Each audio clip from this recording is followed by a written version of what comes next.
going on, everybody? This is Afro Think Tank. Have you ever heard about the Black Codes?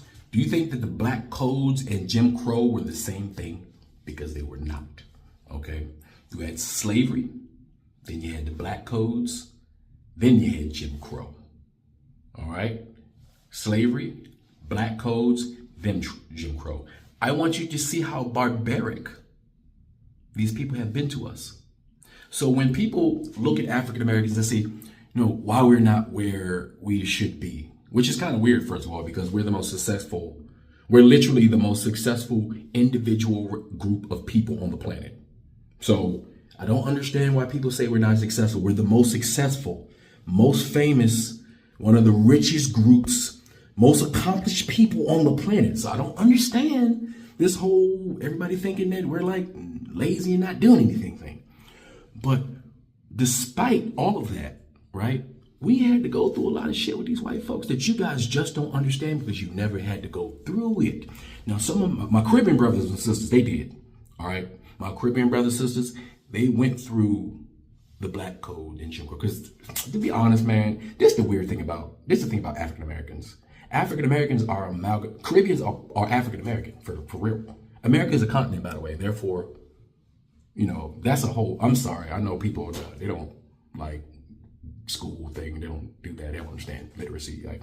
But America's a continent. So the Caribbeans are Americans by definition, literally. They're everybody. Canada is, they're Americans. It's a continent. America is a continent. USA is the country. So I just want y'all to know.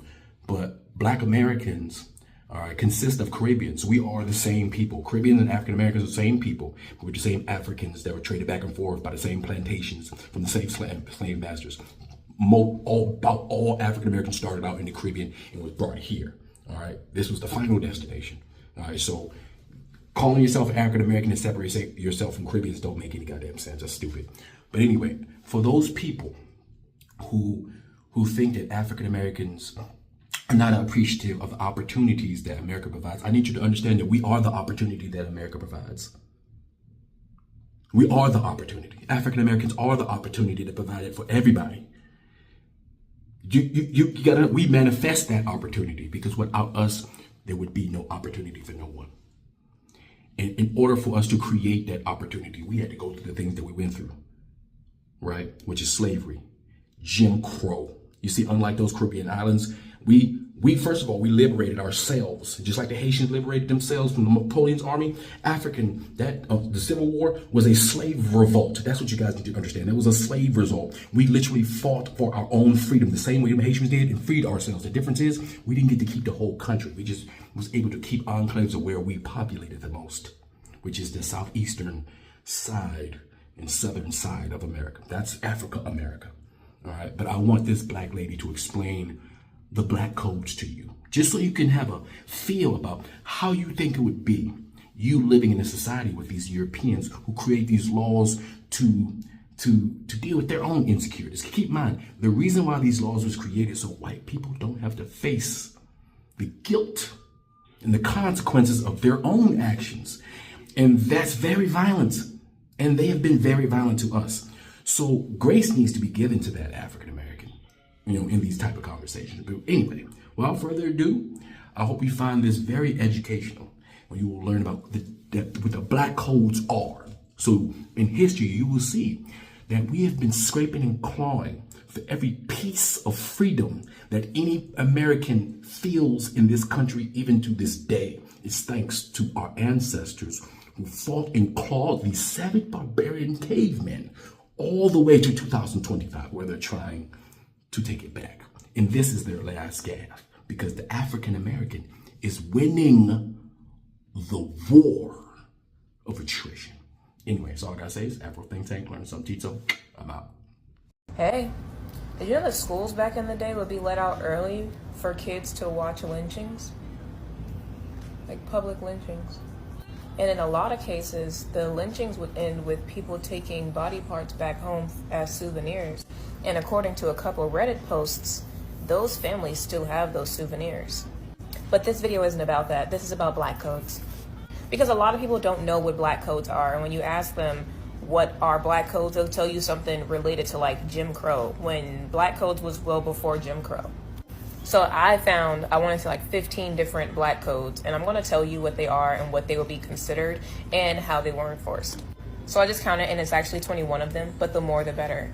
Now, if you don't know what black codes are, if you've never heard it or you've always been curious but have gotten like a vague response, the best way I can explain it is like social crimes.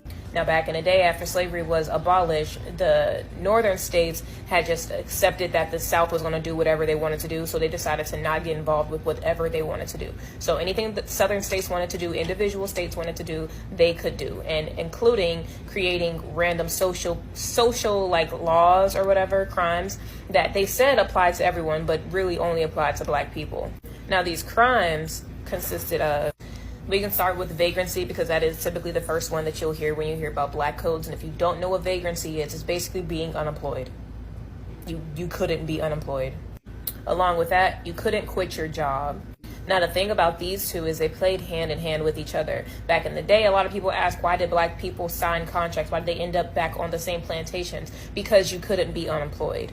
So the best way to stay employed is to sign a contract that basically says, now I'm employed by you. This is my protection from being arrested and ultimately put back on your plantation working for free. Mind you, black people were prohibited from working in fields other than agriculture and anything in like a servitude type of industry. That can be like a housekeeper. It can anything where they're your servant. When it comes to quitting your job, they will be charged with fraud. Another black code was, you can't hire a free black man unless he has his discharge papers from his last employer, along with a reference. We still use references to this day, and that's where it started. Slavery. Another black code would be riding the train without a ticket. Now, what's ironic about this is the train was free. The South didn't have like the architectural design we have today, like all these freeways and sidewalks. Also, they're getting rid of sidewalks, but anyway. But they didn't have a lot of sidewalks, so the best way to get to and from one side of town to the other was the train. It was free. But if you were caught riding without a ticket, it would be considered stealing. Stealing what? I don't know. The thing about this as well is, like, ticket counters and ticket stations were known for refusing black customers. So you kind of had no way to get a ticket. So your only way to get across town would either be to walk along the rail, like the train tracks, which was also another black code that was illegal, or to ride the train illegally, which is also a black code, illegal. Walking along the train tracks was called trespassing. Another couple black codes would be drinking, even if you're in a saloon, drinking, gambling, carrying a weapon. The thing about carrying a weapon was, it's what they deemed was a weapon. You could be carrying a fucking stick, and they say that it's a weapon. Interracial sexual relations was also considered a black code, but it only applied to the black party, and it was mostly enforced with black men marrying or having sex with white women. During that time, it was more likely for a black man to be caught up with a white woman than the opposite. Real quick before I keep going, something you need to know about these codes is they were created not to put black people in jail, but to put black people on plantations. Slavery was just abolished. So now you got all these free black people that can't afford to move north just wandering around. What better way to get your slave labor back than to use the loophole put in the 13th Amendment saying if they are committed of a crime, then they are servants of you, right? This was a way to get their slaves back. They weren't worried about filling up prisons and shit. This wasn't the prison boom that we know to be. That large prison boom, I would say, started during the crack epidemic. But this was just a way for planters, like plantation owners, to get their slaves back. But let's get back into it. There was also something called pig laws. Now, pig laws is kind of, the best way I could explain it was like the legal way to inflate a punishment for some bullshit. For instance, like I said, these people were not going to prisons. They were not going to jail. Sometimes they were, but the main thing was either having them pay a hefty fine or putting them back on the plantation to work for these plantation owners. And the thing with pig laws was, say you got caught stealing a piece of bubble gum, you would be sentenced to 5-10 years of slave labor, or you'd be sentenced to like $30,000 fine, which you can't afford. So now you're being forced into either not paying this fine and going to jail, becoming a slave anyway, or going to get one of these contracts, these labor contracts, where you're put under the same conditions that a slave would be under anyway. So really, it was a full circle. They had it all mapped out, very well planned. A couple more black codes could be bigamy, homosexuality, illegal voting, selling whiskey, playing dice, being outside when the sun was out with no reason, selling cotton after the sun was set, upsetting a white woman, and a lot of other bullshit. So when someone tells you black codes is something related to black people not being able to go in certain places or use the same facilities as a white person, that is Jim Crow. That is not black codes. Jim Crow came after black codes. Once it was apparent that they were using these to enslave people. White people always had the same game. They just know how to change the play up. But hopefully now you know. If you're new here, give me a follow. I teach Black history. Also tap my link tree. Did you know this? Fuck this, fuck that, and bitch, fuck you. Fuck this, fuck shit, fuck your daddy too. No, I ain't forget you, motherfucker too. Motherfucker, fuck your blood and this fuckery they got us going through. Those fuckers put us under spells. Said fuck y'all to a living hell. Fuck all the laws that nature tells. So we die cursed while they live well. But fuck, I've had it up to here. I curse their curses with no fear. I give no fucks, I'll live to hear the song that justice sings so clear. Free Sudan! Boycott diamonds and gold! Free Sudan! Boycott diamonds and gold! We most definitely cannot forget about the people of Sudan! Thanks for watching Afro Think Tank.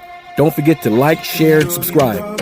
And follow me on Substack and Patreon for more content. Remember, it's Pan-Africanism or nothing.